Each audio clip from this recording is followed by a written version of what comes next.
Once upon a time on the train, a young man tried to travel from A to B without a ticket. I politely informed him that this wouldn't work. He needed to buy a ticket with a surcharge or we'd be saying a sensitive goodbye at the next station. The young man immediately went into attack mode and started telling me who he was, that he was somebody important. His mother worked for the railway and that I wouldn't have to come to work tomorrow. I told him that was fine, but to give me enough notice that I didn't need to come to work, because I'd be really pissed off if got up early for nothing the next day. The gentleman was put off the train at the next station and, as I later found out, his mother really does work for the railway. She's a waitress at a restaurant. I was at the vet with my cat and he sneezed. This was apparently very offensive to an elder woman. She was there with a corgi, and she started screaming at me for about 30 minutes about pet hygiene. We just had the biggest snowstorm in 40 years. We had a patient call for an ambulance because she didn't want to be home alone. Fair, I'll empathize. She had anxiety. She then complained because we didn't shovel her driveway and she had to walk through 3 feet of snow to get to our truck. One time I found my roommate having full conversations with his reflection in the mirror, complete with different accents. When he noticed me watching, he just shrugged and said, "Practicing for a job interview," and walked away like it was no big deal. She told me off for bringing my daughter to the playground while we were eating ice cream because her little son is allergic to dairy and he'll be sad if he sees the ice cream and can't have any. I watched my roommate get a bag of chips and kitchen knife, sit on the couch, put the chips on his leg, and then stab the knife into the bag to open it, like Rambo going at the enemy. I then sighed, got up, went into the bathroom to get a clean towel and the first aid kit for the cut he had on his leg, and went online to find the nearest emergency clinic that could stitch him up. He's dumb, but he pays his rent on time. One time, my roommate and I went to the supermarket together to pick up a few things. I then got to witness him argue with the self-checkout machine over a supposed error. I do mean argue, like he expected it to answer him and have a full conversation or something. Weirdo. My roommate said that he was going to take his girlfriend out for Valentine's Day. I tried correcting him to Valentine's. He argued and said that since it was a special day, then the word was time. You have a special time on that day, so logically it's Valentine's Day. One night, my roommate came in after having been out with friends at a local watering hole and told me what had happened. He said that a woman at the bar had been way too flirty with him, and he kept trying to give her the brush off. She then asked if he wanted to go back to her place.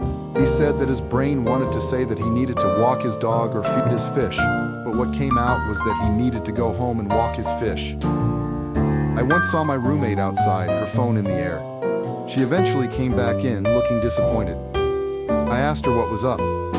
She said that she was charging her phone by holding it up to the sun, like a solar panel. We don't think it's working. Do you think it's broken? I was at a Petco to get my dog's nails cut down and she was mad at an employee because they wouldn't groom her dog without rabies vaccine records, even though they tell you that you need them when you book the appointment. She put her little rat dog on the counter and refused to take it off, then berated the poor groomer girl for a few minutes, ended with her calling the groomer a jerk and storming out. I felt so bad for the employee. I was next in line and she was super nice and professional with me, even though I could tell she was trying her hardest not to burst into tears. I once saw my roommate start to give a PowerPoint presentation about her job to her cats, not rehearsing a presentation for her job, but showing what she did all day, who everyone was at the office, a picture of her desk and cubicle, etc. She had slides, a pointer, the works. The cats fell asleep after just a few minutes. She kept going. My roommate was complaining that his mouth was sore and bleeding a little. He asked if I thought he should go to the ER. Me. Eric, you remember that last night you got real high? 99. Him. Yeah. Me. And then you ate an entire box of sugar frosted flakes right from the box, no milk. Remember? Him. Yeah. Me.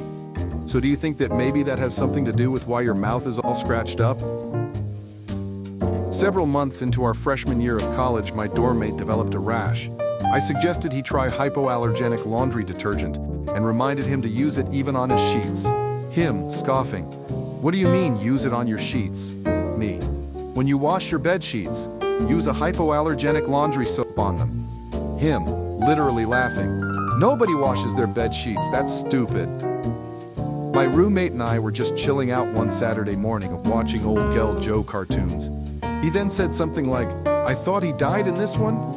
I asked him what the heck, and he said that when he was a kid, he had seen that same cartoon. Halfway through, his dad had taken the remote and said, "I saw this episode, he dies in this one. Let's change the channel." Me: "Do you think maybe your dad just didn't want to watch cartoons?" It was like a literal light bulb went off over his head. I roomed with a friend of mine for a few years who loved to garden. Whenever we'd go over to someone else's house, she'd invariably wander off after an hour or so.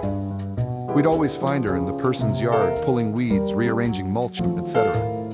It's even a running joke with us. Friend A: "Hey, where's Patricia?" Friend B: "3 guesses." And sure enough, she'd be outside tending to the flowers. I live in a suburban neighborhood with a decent-sized backyard and a pool. I've always been friendly with my neighbors, including Karen, who just moved in next door. She seemed nice at first, but as time went on, she started to show her true colors. Over the summer, Karen started coming over with her kids, asking if they could use the pool. I didn't mind because I was usually outside anyway, and the kids seemed to enjoy it. But soon, things got weird. One day, I came home to find Karen and several of her friends having a full-on pool party in my backyard. I confronted her, and she acted like it was no big deal, saying, "Oh, you weren't using it, so I figured it was fine." I told her that she needed to ask before coming over. Karen seemed annoyed but agreed to follow the rules. Then, last week, she took things to a whole new level. Karen knocked on my door with a list of pool rules that she wanted me to follow. Her list included things like no swimming after 5 p.m. because her kids have a strict bedtime, no loud music when her family is outside, mandatory weekend access for her and her kids, but only for their exclusive use. I thought she was joking at first, but she was dead serious. I told her there was no way I was following any of her rules for my pool. Karen got angry and called me selfish, saying that I was ruining the neighborhood spirit and being unfair to the kids. I, 45F, let a friend, 40F, stay in my guest bedroom for what was supposed to be just a couple of days. After a week of sending me text messages from my guest room ordering me around like I was the hired help, she marches into my bedroom wearing my clothes she told me weren't mine, and says, "I've given it some thought, and I think it would be better for me and my dogs." All 5 of them, but I asked her not to bring her because I'm allergic, and they aren't housebroken. "If you and your cats moved out..." I started to laugh, thinking it was a joke, and then she said seriously, "I want you to leave. Now!" I looked at her like she had lost her mind and reminded her that she is a guest in my house that I have been living in for over 12 years, and if my presence bothers her, she can stop squatting in my guest room and get out. She refused to leave, and she eventually got trespassed from the property for screaming at my landlord and threatening to attack her with her pit bull. Now she's telling everyone who will listen that I conspired with my landlord to steal her house out from under her and that I ruined her life.